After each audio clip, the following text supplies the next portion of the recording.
నువ్వు ప్రభువుని నమ్ముకున్నావా? అయితే అనేకమైన సవాళ్ళు వస్తాయి. కుటుంబంలో సవాళ్ళు వస్తాయి, సమాజంలో సవాళ్ళు వస్తాయి. నిన్ను అవమానపరిచే వాళ్ళు ఎక్కువ అవుతారు.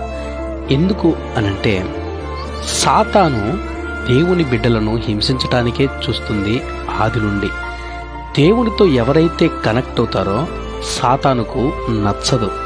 అప్పటి నుండే వాడు నీ మీద పగబట్టి నీ మీద ఒక సవాలును తీసుకుని వస్తాడు. అయితే ప్రతిదానికి బెదరకుండా నిలబడి ధైర్యంగా క్రీస్తునందు యథార్థమైన హృదయము కలిగి జీవించగలిగితే, ఈ లోకములో ప్రతి సవాలును జయించగలిగితే చివరికి నీకు జరిగేదేంటో తెలుసా? జీవ కిరీటం అది నీ హక్కుగా పొందుకుంటావు. అందుకే జయించువానికి జీవ కిరీటం ఉంది అని ప్రభు అన్నాడు.